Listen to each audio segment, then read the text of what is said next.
Went online to book a glamour model. Ended up booking a hitman. I asked, how much for one time? The other replied, big job or small job? I humbly asked for clarification. What's a big job and what's a small job? It's my first time. I don't have much experience. The other replied, small job, all talk, no hands, just make the point. Big job, the real deal, full service, done in one go. I suddenly understood. Immediately replied, big job. Of course the big job. The other asked again, how many people? Wait, she can even accept group play. I hesitated for a while, then finally gave my name. I said, just one. Can I get a discount?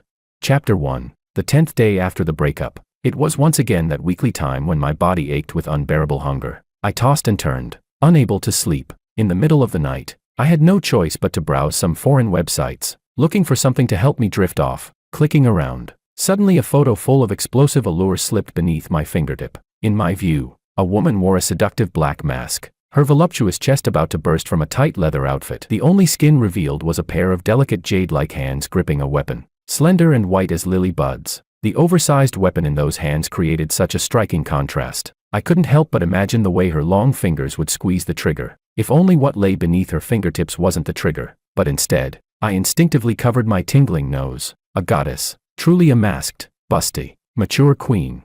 I quickly clicked into the blogger's profile, eager to see more, but most of the account's content was locked away, requiring a paid subscription to unlock the chat. The comments below were all anonymous 5-star reviews. Some wrote, worth every penny. Others, great service, very professional. And someone else, clean, efficient, no worries afterward. I pondered for a second, then understood. This must be OnlyFans. Counting on my fingers to calculate the exchange rate, I couldn't help but draw in a sharp hiss through my teeth. The price wasn't low. This glamour model was really expensive. Normally, I would just admire for a while and move on. But lately, I'd been furious from my cheating ex-girlfriend, desperately needing something good to comfort myself, and I had figured it out. Before, whenever I spent money on my ex, she only complained this or that. But now, if I spend it on myself for pure enjoyment, why not? Isn't that even better? Money can always be earned again, but I'll never get another chance, in the prime of my 20s, to enjoy a masked, busty, mature queen while being single. I immediately topped up the highest subscription tier. Sure enough, she soon sent me a private message. She asked, what service do you want? Her words matched her style, aloof and noble. I could almost imagine her distant expression, casting me a glance as cold as winter frost. Clutching my pounding heart, I mustered up the courage to ask, how much for one time? She replied instantly, big job or small job? Completely dumbfounded, I awkwardly typed, what's a big job and what's a small job? It's my first time, I don't have much experience. She answered, small job, all talk, no hands, just make the point. Big job, the real deal, full service, done in one go. All talk, just use the mouth. Stopping short, no way. I immediately said, big job, of course the big job. She quickly replied, how many people? She even accepts group events. For a moment, I was shocked by the wide range of her services. Alas, with the economy down, making money isn't easy for anyone. Even rich clients aren't simple to deal with. After a brief sigh, I typed, just one person. Then, after thinking it over, I added, can I get a discount? The other side went silent for a moment, as if my question caught her off guard. After a pause, she finally sent back a few bold words. No bargaining. So I see, clearly, business must be good. Perhaps realizing her tone was a bit too stiff, she soon followed up with another message. Any special requests? Oh wow, such attentive service. This is what you get when you spend big. It made my heart race with excitement. My face burned red, my mind galloping like a wild horse, replaying every erotic comic and video I had ever seen. It took me a long while before I hesitantly typed, anything is possible. Once again, she sank into silence, this time even longer than before. At last, she sent back a concise reply, extra charge. My heart, which had been pounding with excitement, suddenly dropped dead. Instantly, I calmed down, typing, oh, then never mind. After that, she asked me to provide the target's personal information. Following her instructions, I sent my name, birthday, and photo. Then, taking the chance, I asked, what's your name? Her response was cold. No need to know. Once the payment is complete, we won't be in contact again. So this was the legendary cold money transaction relationship. The adult world really is different. I said, there has to be a way to address you, a stage name. She seemed to consider it, paused while typing, and then finally replied slowly, Codename, Young Phoenix. Chapter 2. On the agreed date, I rushed excitedly to the appointed place. At the cafe, I couldn't hold back my anxiety, checking the clock over and over again. But no matter how long I waited, she didn't show up. As the agreed time passed and still no sign of her, my heart felt like a beach at low tide, gradually drying up, empty and barren. Could it be she bailed on me? Before leaving in disappointment, I made one last desperate attempt, craning my neck to look toward the entrance. Inside the cafe, at the door, still no one. Outside, the street was almost deserted. Unwilling to give up, I let my eyes wander again and again, until they fell upon a tall figure beneath the shade of the trees across the road. Suddenly, my eyes lit up. The woman's figure was curvaceous, her fullness straining the buttons of her shirt almost to the breaking point, yet the very top button was buttoned tight. A pair of dark sunglasses and a mask concealed her face, her skin covered completely. Normally, without seeing her face, one couldn't recognize her. But am I just anyone? I'm the kind of dedicated fan who can jump through 4 links, climb across 3 platforms, and register 2 new emails just to get a taste of spicy content. The eyes of a true reader are sharp. Damn it, those hands alone were enough. I knew this was my goddess. I hurried over. Up close, her curves were nearly perfect, full bust, narrow waist, long legs. She carried a stuffed bag slung over her shoulder. Who knew what was inside? That chest, those legs, that figure. My heart was drooling all over, and much of the frustration from waiting so long evaporated. Maybe she just got the location wrong. I patted her on the shoulder and back, saying, "Why are you standing here? Why don't you come over?" The so-called glamour model froze at my touch. For a split second, she looked blank, then quickly grew wary, taking a step back and studying me coldly. She frowned and said, "You've got the wrong person." I couldn't help scratching my head. Even her voice was beautiful, like the low strings of a guzheng, each pluck stirring an itch in the heart. Pity it was so icy. I tried again, explaining, "No mistake, I've been waiting for you for so long. Since you didn't come find me, I had to come find you." She stayed silent for a few breaths, her tone still cold as she said, "I don't understand what you're talking about." I panicked. Gritting my teeth, I enunciated each word. "How could you be like this? You took the money, didn't you? Backing out now. Too late."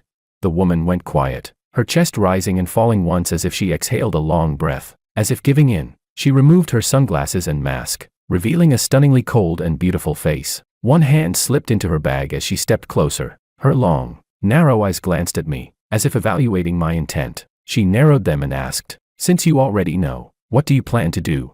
Such a breathtaking beauty, so close. I immediately forgot my anger. My eyes drifted, and I swallowed hard, saying, booked a hotel. Why don't we go inside and talk?" I coughed lightly, gesturing at the surroundings. There are too many people on the street, not suitable for business. She didn't move for a while, afraid she'd misunderstand. I quickly waved my hands, explaining, "Don't worry, I don't actually mean to do anything to you. I just wanted to meet and talk. Anything else, only if you want to." Suddenly, the woman stepped forward, grabbed my collar, and forced me to lean down toward her. In that instant, every hair on my body stood on end, as if a blade were pressed to my throat. I instinctively held my breath, seeing my reaction. The corners of her lips curved into the briefest smile. In a flash, the icy surface cracked, revealing deep waters below, dangerous yet alluring. Her voice, mature and calm yet still sultry, slipped into my ear. "I'm not worried. On the contrary, it's you who should be worried about what I might do to you." With that, she turned and walked toward the hotel, leaving me frozen in place. After a long moment, I let out an "oh," and scratched at my burning cheeks. Just now, did she just flirt back at me? So this is the skill level of a professional glamour model. Terrifying. Chapter 3. On the big hotel bed. Young Phoenix and I sat side by side in silence. To break the awkward atmosphere, I had to come up with some random topic. I asked, "Why did you get into this line of work?"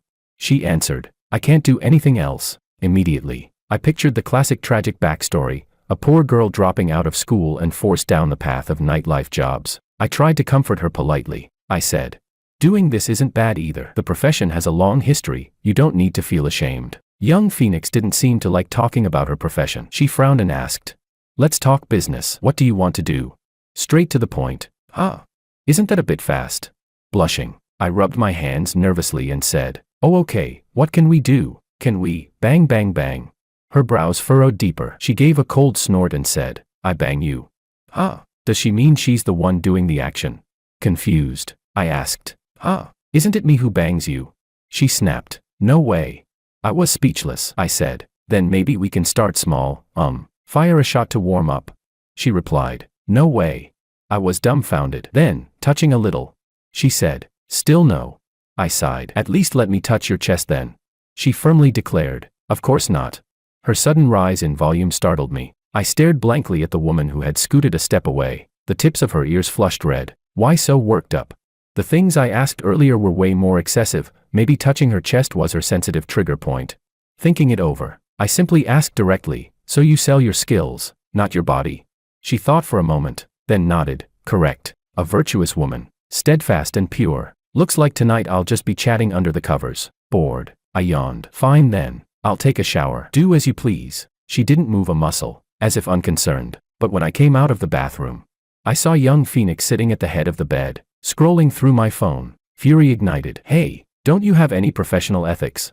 I rushed forward to snatch it back, but to my shock, she was astonishingly agile, dodging left and right. She easily evaded me, no matter how desperately I lunged. Panting and exhausted, I couldn't take the phone from her. Driven into a corner, I finally threw myself at her, accidentally almost burying my face into her soft, ample chest. Young Phoenix pressed her lips tightly together. The next second, she twisted her waist and flipped, using her strength to pin my wrists. Her movements were sharp and precise. Her voice carried a faint tremor, hazy yet firm. She quivered as she asked, "You're my client?" I froze for a moment, then suddenly understood. Just now, she must have been looking at our chat history. Could it be she thought someone else had ordered the glamour model for me? Or maybe she saw my shabby clothes and assumed I couldn't afford her. Grinding my teeth, I retorted, "Yeah, I am." Problem with that? Young Phoenix frowned, her gaze lingering on me with a mix of reproach and disappointment. Like I was someone not living up to expectations. She scolded me softly. "So young, why are you throwing your life away like this?" Her lecture left me stunned. When I came back to my senses, anger welled up again. So what if I'm young? Why is she meddling so much? Who is she to lecture me about life?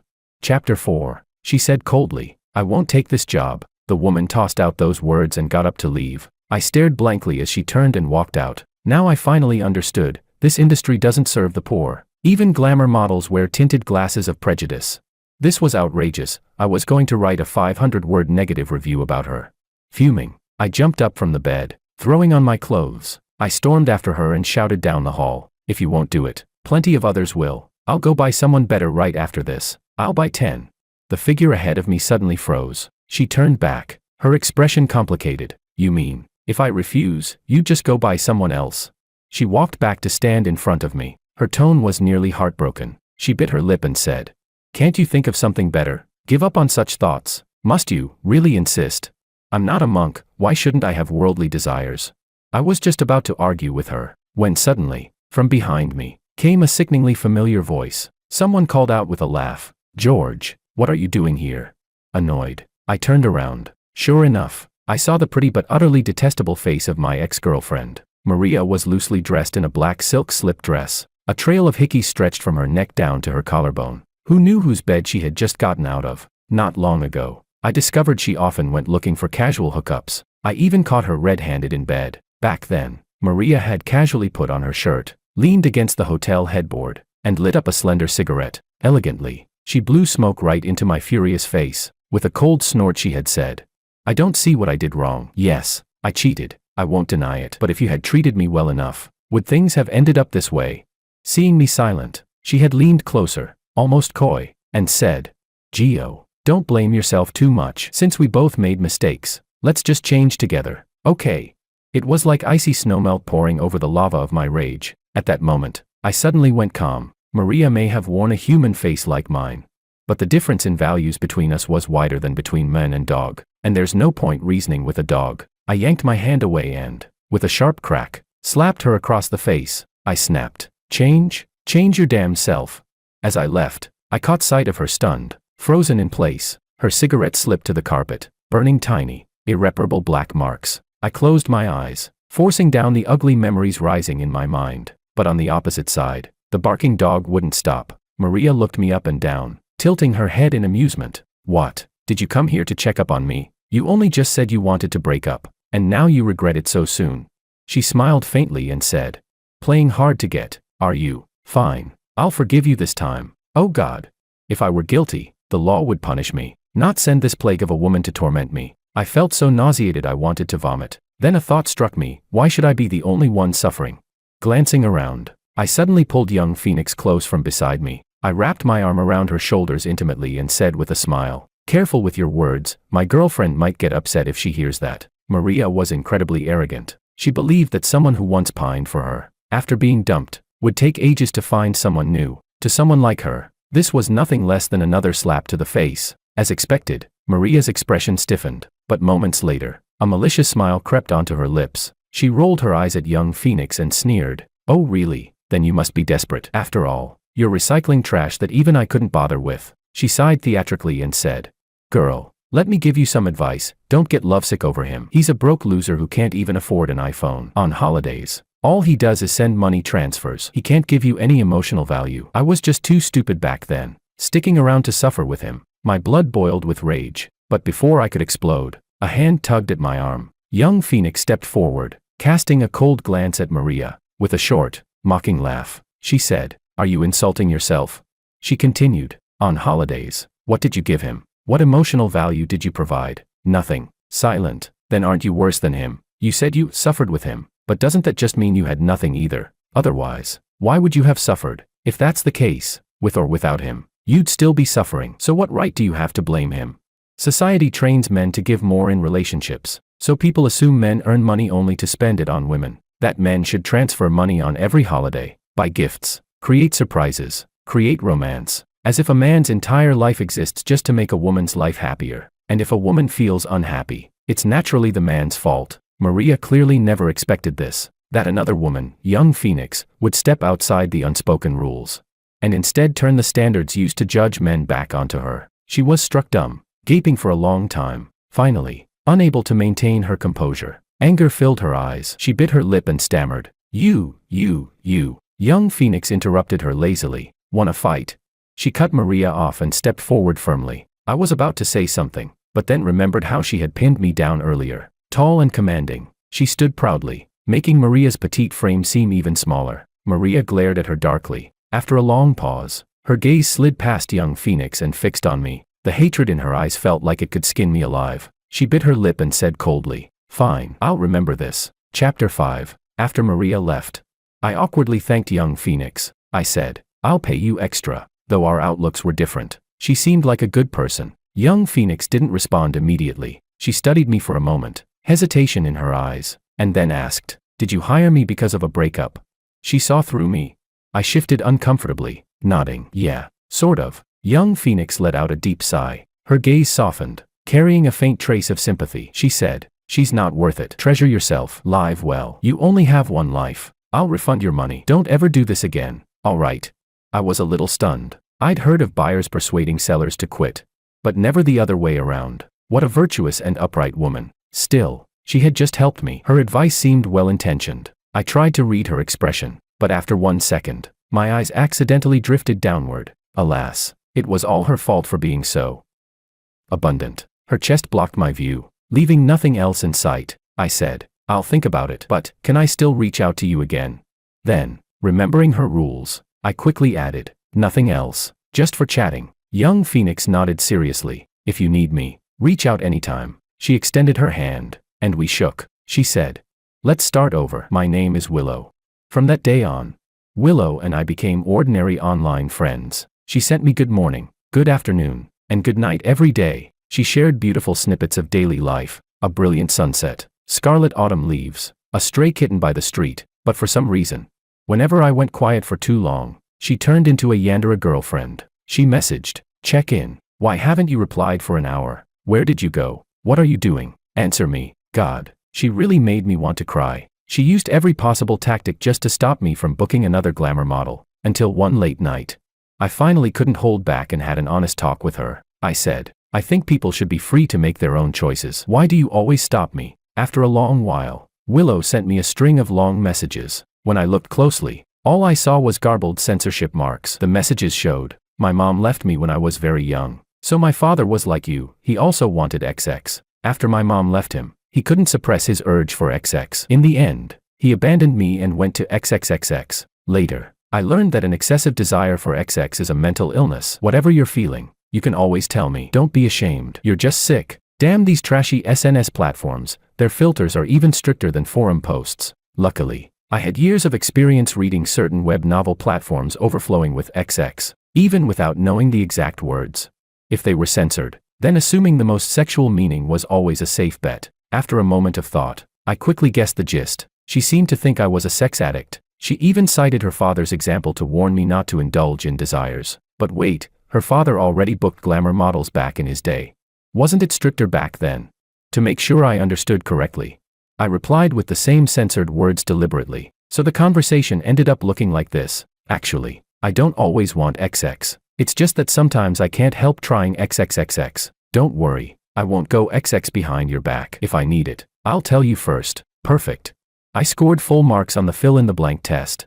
Moments later, her reply popped up. I understand what you mean, but from now on, let's follow the platform rules. Alright, fair enough. If we overused censored words, we might get muted or banned. That would be a disaster. I wholeheartedly agreed. You're right. From now on, let's just use that as a code word for the censored terms. And so we reached an agreement. I set down my phone with satisfaction and drifted peacefully to sleep. What a refreshing, soul-stirring exchange. Willow and I were truly in sync. Chapter 6. After that late-night censored heart-to-heart talk, my relationship with Willow advanced by leaps and bounds. Maybe because we had already confessed our inner thoughts. During her daily check-ins, she no longer tried to be subtle. Willow asked, "How are you feeling today? Do you want that?" Blunt words, but not untrue. Still, way too blunt.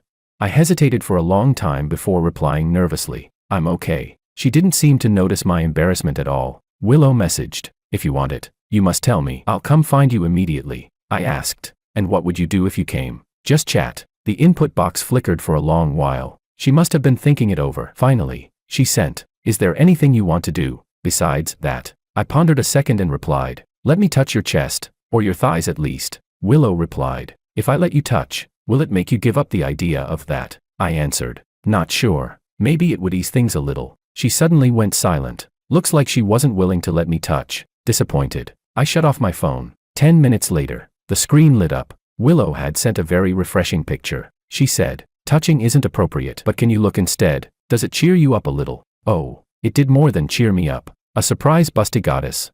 I replied, "I'm starving." Willow said, "No, that's not good." I answered, "It's my last wish before closing my eyes to sleep." Willow said, "What if I send you more to look at instead? Chest shot, thigh shot, abs shot." I got the full set today. I asked, "Aren't you missing one?" Willow said, "No, I don't think so." I replied, "Thighs have upper, middle, and lower sections. You gave me lower and middle. Where's the last one?" Maybe I had teased her too much, because this time she responded quickly, "No way." I spammed 10 pitiful emojis in a row. She still didn't budge. Willow said, "If you have the energy to joke around with me, it looks like you're fine now." Me, joking. I'm the most serious person alive.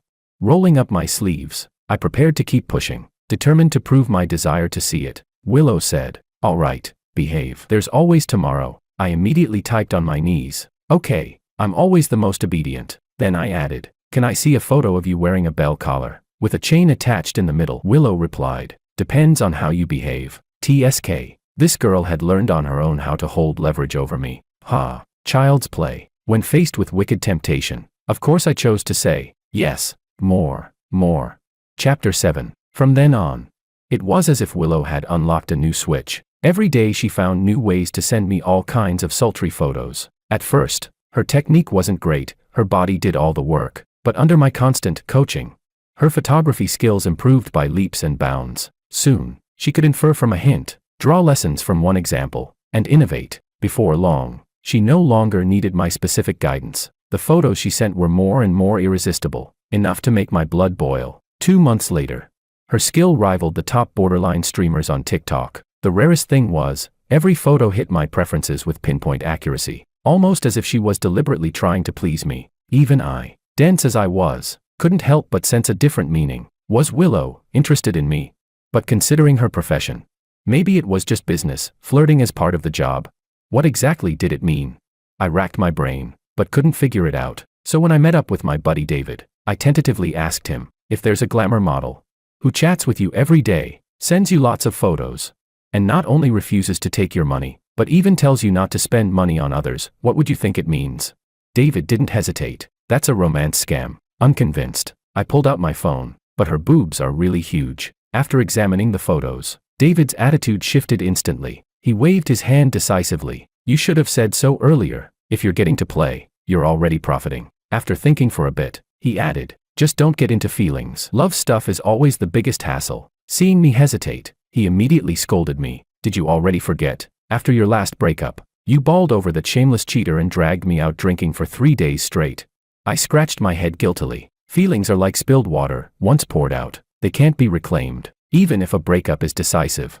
The hollow scar left behind still needs time to heal. What if it happened again? Remembering that miserable experience, I shivered instinctively. Quickly shaking my head, I said, no love, I'll just mess around. David nodded in satisfaction, finally letting me off the hook. When leaving the restaurant, I suddenly stopped and glanced back. Just now, it seemed I'd caught a glimpse of a familiar figure, but when I looked again, all I saw was the crowded flow of strangers. This restaurant was where David and I regularly met up. Plenty of acquaintances knew about it. Coincidence, or intentional? David asked. What's wrong? I thought for a moment, then waved my hand dismissively. Nothing. Chapter 8. Once I'd figured out my true intentions, I didn't hesitate anymore. That very night, I messaged Willow. I wrote, I want to see you. Willow replied, you want that again? I said, something like that. She paused for half a minute, then suddenly sent a flood of messages. Send me your address. I'm coming right now. Don't move. Don't go anywhere. Don't do anything. Wait 15 minutes. You must wait for me. Promise me you won't do anything stupid. Okay. Why was she still so nervous?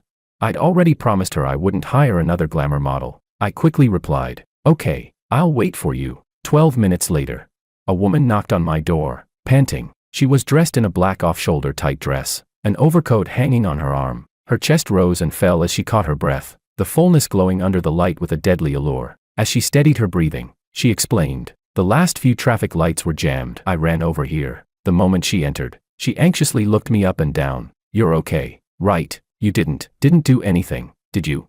I reassured her again and again. Still, Willow leaned in close, her gaze roaming carefully over my skin. She studied me for a long time. At last, she seemed relieved, letting out a long breath. Her chest heaved once.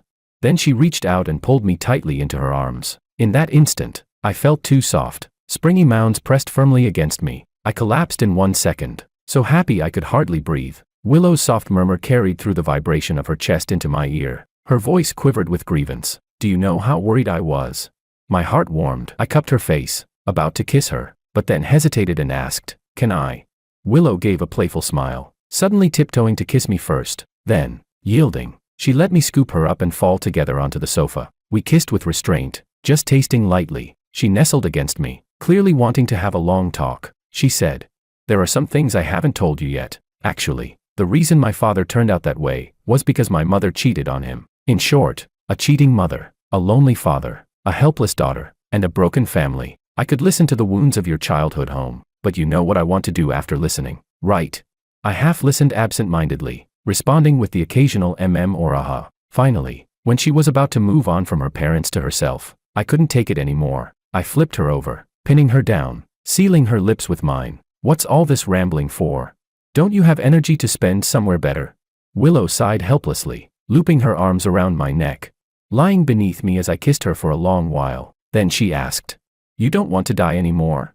I froze. When did I ever want to die? What? Since when? We locked eyes, both full of confusion. She asked, you don't want to commit suicide, then why did you hire a hitman? I shot back. I hired a glamour model. I'm doomed. This cursed censorship filter. Chapter 9. Willow pressed her lips tightly together, pushing my hand away from her chest. Sit properly. Behave yourself. Under my reluctant gaze, she slipped on her coat, wrapping herself up tightly. In an instant, she was back to the chaste, virtuous woman I first met. She frowned and asked, these past days, have you only been treating me like a glamour model to play with? Her beautiful face was cold as ice, her eyes sharp enough to cut me to pieces. I stammered, and no, it's not like that. Willow scrutinized me with piercing eyes. Then suddenly, without warning, she lifted the hem of her skirt. My eyeballs instantly dropped onto her smooth, fair, long legs. Willow rolled her eyes. Heh, with a knowing look. She gave a cold laugh, then tugged her skirt down firmly, covering herself completely, refusing to give me even a hint of benefit. Ah, but just now, that soft, springy sensation in my hand. I wasn't willing to let it go. I scooted closer, testing the waters by reaching out again. They say couples settle arguments in bed. Can't we solve this conflict in a simpler way? Willow actually laughed in exasperation. Fine, so am I your fiancé or your wife? Choose. I hurriedly drew my hand back. So stingy. One touch and she's already forcing marriage. Seeing me shrink back into the sofa like a chastised quail, staying quiet. Willow pressed her palm to her forehead. Helpless. She sighed for a long time. Then she said, I understand. Because your ex cheated. Your heart feels dead. Hiring a glamour model, I'll let that slide for now. But what about the future? Are you planning to never be with anyone again? She lifted her head.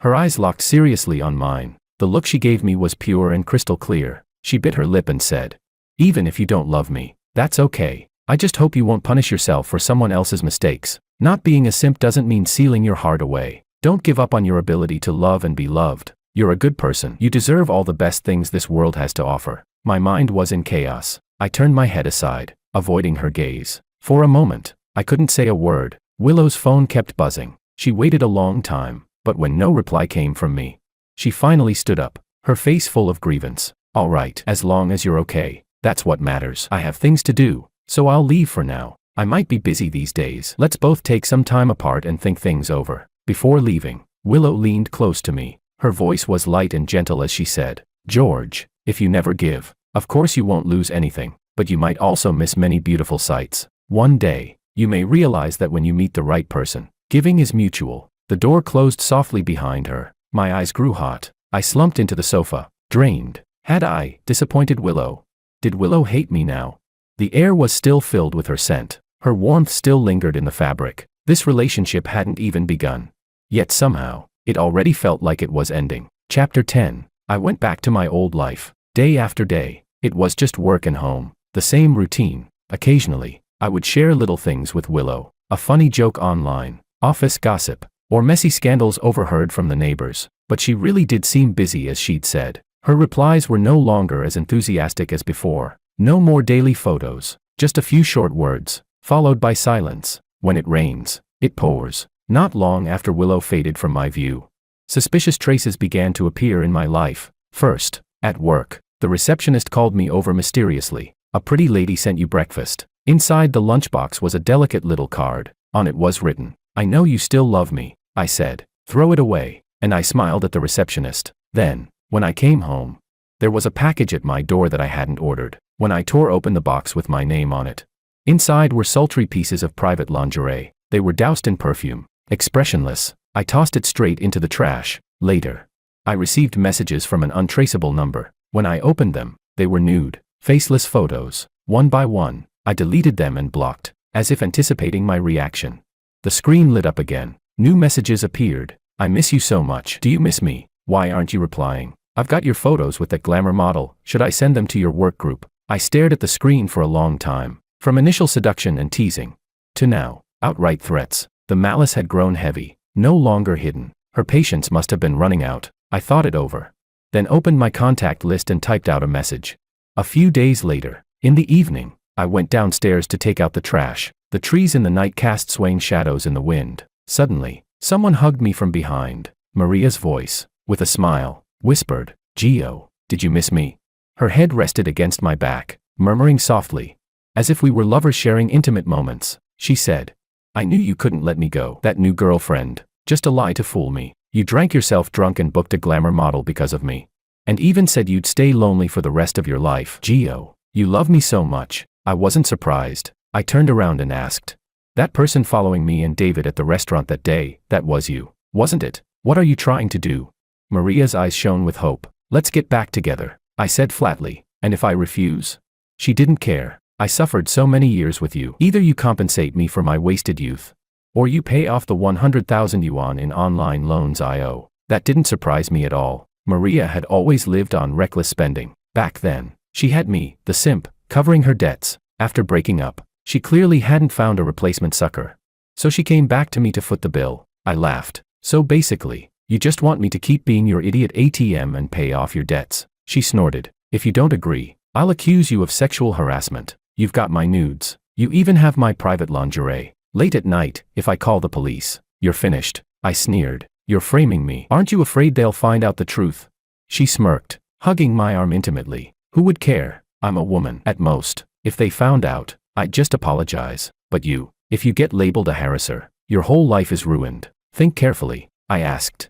And if I fight you to the end? Maria fell silent for a while, her smile fading. Word by word, she said, my patience is limited. George, stop deliberately making me angry. With that, she suddenly ripped a tear in her skirt, then slammed herself against the railing hard. I wouldn't mind accusing you of forcing me either. Fine. A wise man doesn't suffer losses before his eyes, I said. All right, I'll take you to the bank right now. I didn't say another word, just turned and led her to the garage. Maria was very pleased with my compliance. She clung affectionately to my arm and said, now that's my good husband. Like a gentleman, I opened the car door for her. The moment she sat in the passenger seat, I locked the door. Maria immediately sensed something was wrong. The next second, she realized there were already 3 people sitting in the back seat. My buddy David, flanked by 2 burly men, had been waiting. David grinned. That's her. Get her. 10 minutes later, the 2 strong men each twisted one of Maria's arms behind her back, pressing her against the hood. David, arrogant and furious, slapped her twice in quick succession. Smack, smack. 2 crisp sounds, leaving symmetrical marks on her cheeks. He sneered. You think you can frame my brother? Believe me, I can have you disappeared in no time. Yep, having a professional anti-scam, anti-extortion security team really paid off. Seeing the situation settled, I removed the button-sized camera from my shirt and waved it with a smile in front of Maria. Thanks for your testimony. This is more than enough to send you in. With that, I made a phone call. Minutes later, police cars wailed into the lot. Willow stepped out in uniform, along with other officers. They took Maria from the bodyguards. Cuff her. Take her away. Just as they were about to leave, I said, wait a second. Maria's eyes lit up, expectant. I thought for a moment, then walked to the front of the car. With a calm smile, I said, there's something important I forgot to tell you. Not only can I love again, I can love more than one. History seemed to repeat itself. Once more, I grabbed Willow, tilted up her chin, and kissed her hard. I said, see this? She's younger than you, prettier than you, and her body's better than yours too. The moment the words left my mouth, Maria's face turned green, Willow's face turned red. The nearby officers, who'd been eavesdropping, started cheering. Willow, didn't know you had it in you. Willow, go enjoy your time with your men, we'll wrap things up here. Willow pursed her lips, scolding the rowdy young officers. Cut the nonsense. Get moving. Laughing, they dragged off the only person not laughing, Maria. I, meanwhile, introduced Willow to my buddy, David. This is the young mod. Before I could finish the word model, Willow coughed sharply, cutting me off. Mr. Chan, hello. My actual profession is detective. Earlier, I was undercover on assignment, so I couldn't reveal my identity. I looked at her flushed cheeks. She really cared about her image. Fine, let her save face. I had bigger problems, like my buddy. I scratched my head awkwardly. After all, I'd told him not long ago that I was only messing around, not getting serious, and here I was, introducing a new girl to him. Sorry, bro, I muttered. Sure enough, David ground his teeth, furious, but the words that came out were the opposite. We're brothers. What's there to apologize for? He added. Back then I tried to stop you because you were too much of a simp, but now you can send your cheating ex packing without a tremor in your hand or a flutter in your heart. What else is there to say? If this one doesn't work out, just move on to the next. He gave me a big thumbs up. That's the spirit. See one you like, date her. If it doesn't work, drop her and move on. Be a real man, not a simp. We men should soar like eagles. That's how it's done. I was deeply moved. Don't worry, brother. There are millions of women in the world, but you'll always be my true firstborn son. Chapter 11. I brought Willow back home. The whole way, we were silent. At the door, she stopped, as if hesitating about something. Puzzled, I asked, why aren't you coming in?